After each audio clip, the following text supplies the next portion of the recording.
Good morning, social media friends. How was your Valentine's? I would love to hear what you did for your Valentine's. If you did it literally yesterday, last night, would love to hear what you did that was unique for your Valentine's, your loved one. So feel free to drop your comment if you want to share what you did so unique that maybe we can learn from you for the next Valentine's.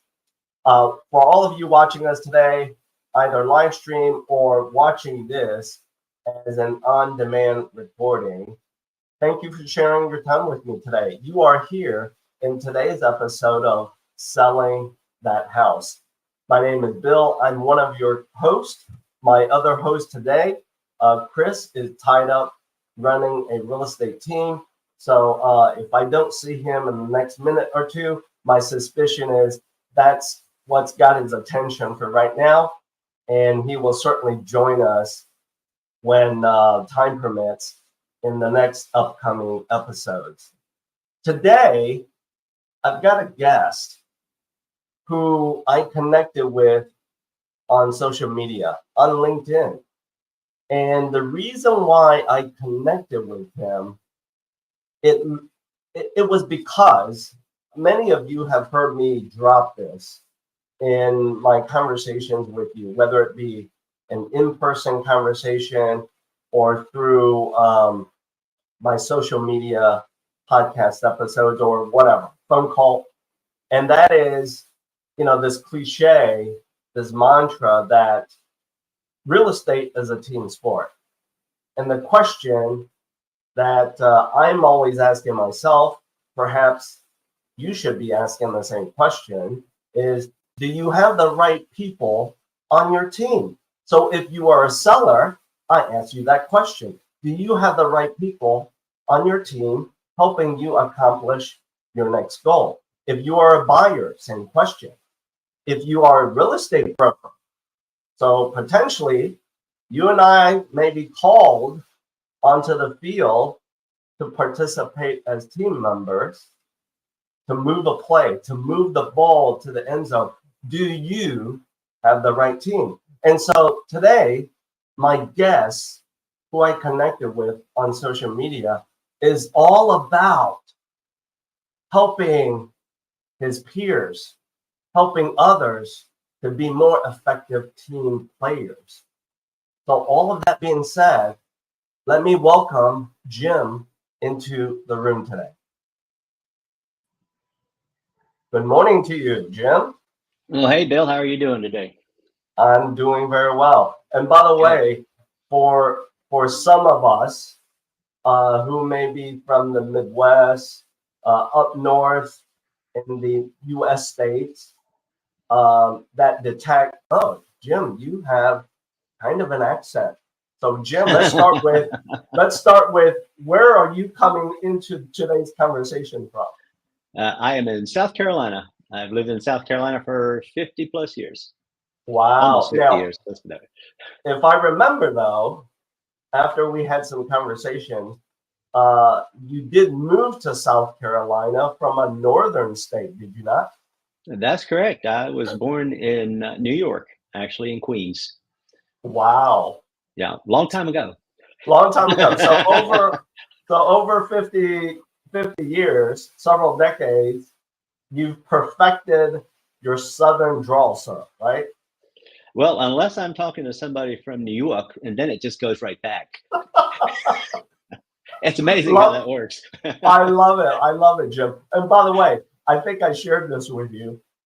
Like you, I do have a southern drawl, or I used to have more of it because for the earlier period of my life, when I was much younger, a kid, I grew up in Tennessee. So imagine this, if you will, an Asian Chinese guy that speaks, I guess, okay English, but speaks English with a southern drawl. That's got to be an icebreaker, don't you agree? Yeah, that takes a little practice for sure. A little unusual. All right. So Thank you for sharing with us where you used to live, where you currently live.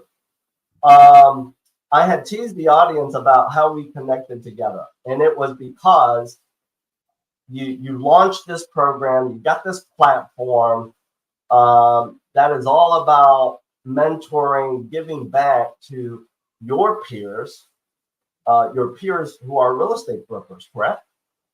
Yeah. Mm-hmm. Yeah. Talk to us about why you did that. Well, I've been doing real estate for 26 years, and during that period of time, we see swings and shifts all the time, regardless of what you call them. The market changes absolutely all the time, and we always have people cycling in and cycling out. And I feel that there's always this stagnant piece of training that never really exists. Sure. People come in the industry. In my state, you need 60 hours to get a license, which is really kind of sad. If I was to cut your hair, I would need more hours of training than I do to handle somebody's $400,000 investment for a home. Right. So the training was always a little weak. So I did this program called Real Estate Strategy Desk, and I did it in my home market here. And we met every week and just kind of not really a set agenda, but just let's go over the pain points. What are we struggling with? What are some things we can grow with? And of course, at the same time, I'm extremely active in LinkedIn, especially. And people reach out to me all the time and they're asking, can you help me? Can you mentor me? Can you answer this question? So I made a decision to go ahead and take Real Estate Strategy Desk and put it in an online environment. So I started a community, which we see the site here up.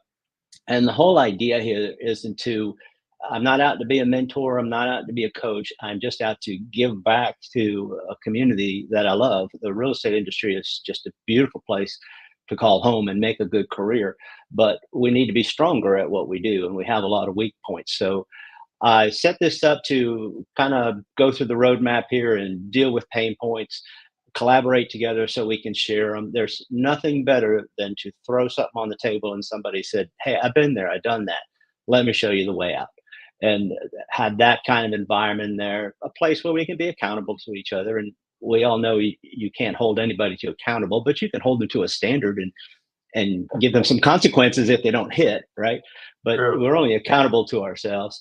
And then have chances for us to celebrate for people that says, I've tried that, it worked, or here's some things they did, or closed a $2 million house, an opportunity to celebrate. So I created a community environment, not necessarily a coaching program. So it works extremely well. It's very fun, actually. Yeah. And do you have real estate brokers, your peers, that come into your community from all over the U.S., or is it kind of isolated to a certain geography?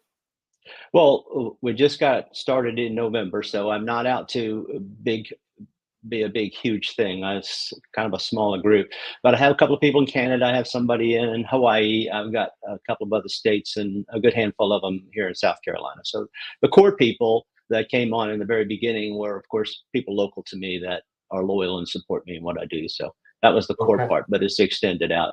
And I haven't marketed it very heavy. I will be here shortly. I'm putting together some things for that, but I'm open across the world for people that want to sit and listen and learn. Wonderful. Real estate's real estate. It's not in one breath we want to say it's local, but the other side of it is on an international scale, it's the same job. It's relationships. It's building that know, like, and trust kind of thing. Yeah, right on. So for all of those real estate brokers who know Jim or should know Jim, you heard him drop his mic. Hey, he just launched this community. And if you feel you need support, you need to brainstorm with your peers, a great simple way to participate in this community is, follow Jim Girard on LinkedIn, social media, like I have done. And for those real estate brokers who I know locally here in the Midwest or in other states, because some of you I know and I follow in states closer to Jim, if you feel like you also need the resource of peers to bounce ideas off of, to strategize, strategy desk, there you go. and also collaborate, follow Jim Girard as well, because that might be the one thing missing in your business plan to move that needle just a little bit closer to the personal and business goals in front of you. Jim, I know you also have done a lot of things in real estate, right? You've done the traditional buy, sell, but you've done other things as well, like you flip properties, correct? Oh yeah, I've had my hands on in a lot of things. I learned real early in the game. I've been doing this for 26 years and started with my own brokerage, and I learned really early in the game. If you only handled a buyer and a seller, there's really no future there, much less any exit strategy. There's no Right, way you can get ahead. If you have a great year, you spent the money for a great year. If you have a bad year, you cry until you hope it gets better. But that's because most people only deal with buyers and sellers. But you can flip a property and make a ton of money. You can make half your annual income by flipping one property, and that only takes 4 to 6 weeks to really find something good, have a crew put it together, part of your team, right? Who yeah, does this part of the job? team. Who does this job? That's right, and put it together. So I have um, of course, brokered and done the buy and sell thing. I property managed. One time I had an agent, we couldn't sell this piece of property, and I hear him on the phone, and he's saying, "No, we don't rent properties." I said, "No, tell him we do." And so I got into the property management business. I mean, it's residual income, right? And Right, that really kind of carried me through the crash because it was cash flow when nothing was selling. Actually, not so much the crash as when 9/11 hit. When 9/11 hit, real estate just pretty much stopped. yeah. So property management kept the cash flow going in the company. And I flipped some properties. I've rented a ton of properties. I held a lot of properties for a while.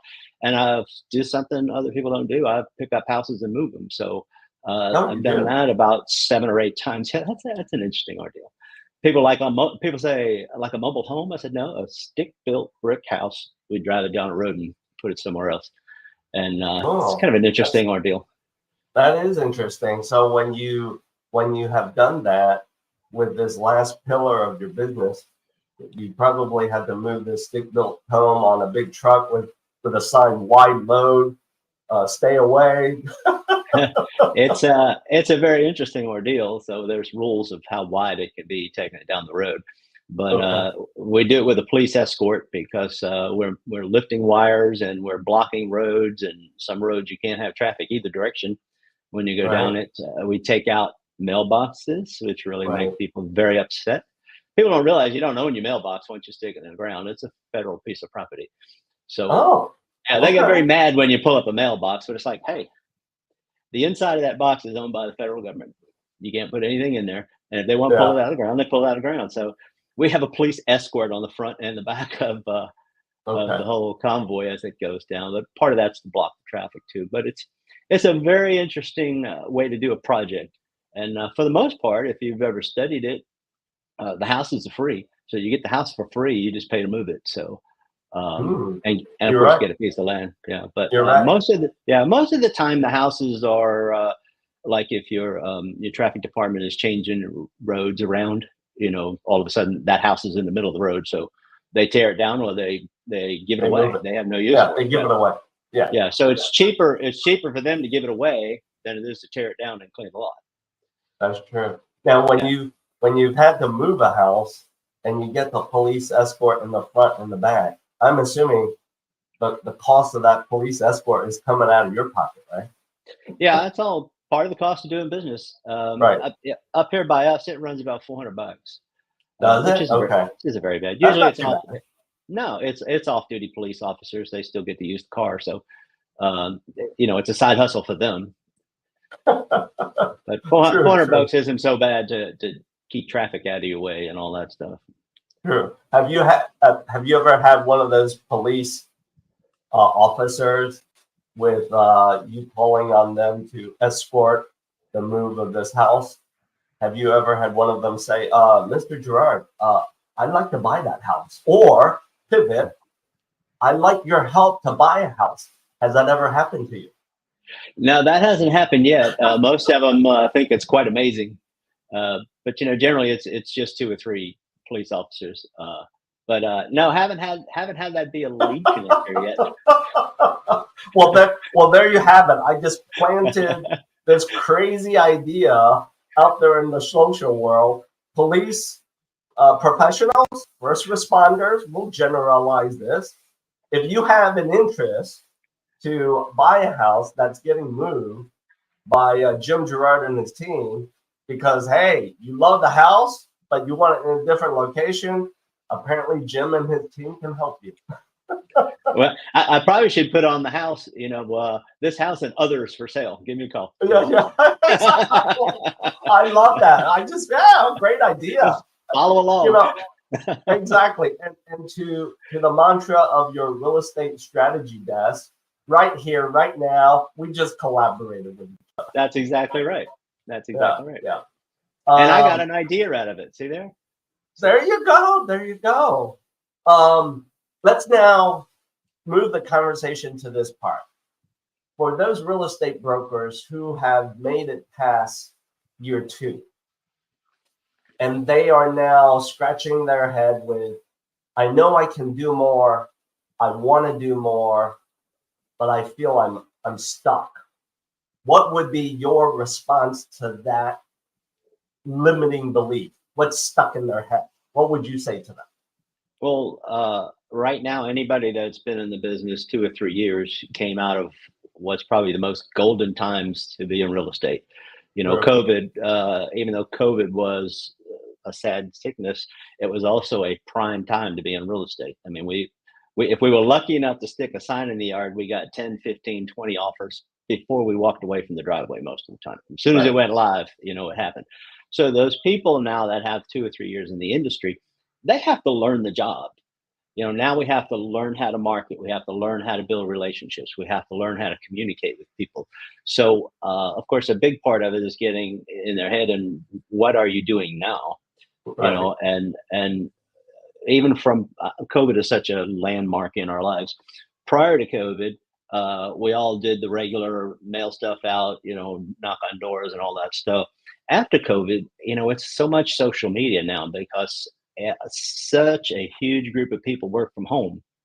So I think there's 2 things that's very important now to build a business. One is to master social media. And that don't mean taking pictures of what you had for dinner. It's find an audience and talk to an audience, talk to an audience. If you follow me, you see everything I post on LinkedIn is talking to real estate agents. I don't want to talk to mortgage brokers. Sorry, because I want to mentor real estate agents. So I understand. My focus is that way, the audience, and so you learn how to do that on social media. But the other side of it is everybody's such a large percentage of people working from home. We have to get out and network. So we have to find ways to get around other people, and networking is huge. Networking events are just huge. So, like I tell people all the time, if there aren't any going on in your neighborhood, create one. There's a need. Yeah, There's a need there, and be the one that puts it together. Now, all of a sudden, you're the most important, not the smartest person in the room, but you're the most important. It's because of you. We're all here. Yeah. And I totally believe in that, because real estate is a team sport. You don't always need to be the smartest person on the team. You just have to be smart enough to handpick the other team players that need to be on the field with you to move the ball to the end zone. That's right. That's exactly right. Smart coaches aren't the best player. True. Right? They just know how to make the plays. That's all. They just help organize the plays. A few years ago, I gave up brokering. Well, back in 2018, I gave up the broker job, and I threw this retirement word in there. So everybody thought, oh, Jim's going to retire and all that. So not really retire, but step aside. But I got in a conversation with my wife, and it's like, everybody I know is in this industry. And I know when I back off, everybody we called friends, if you're not doing that part of the industry, the connection stop, the email stop, and all that stuff. I said, so we need to put together a way to stay connected. So I just started a Facebook group called Upstate Seniors and Retirees, and you have to be 50-year-old to join it.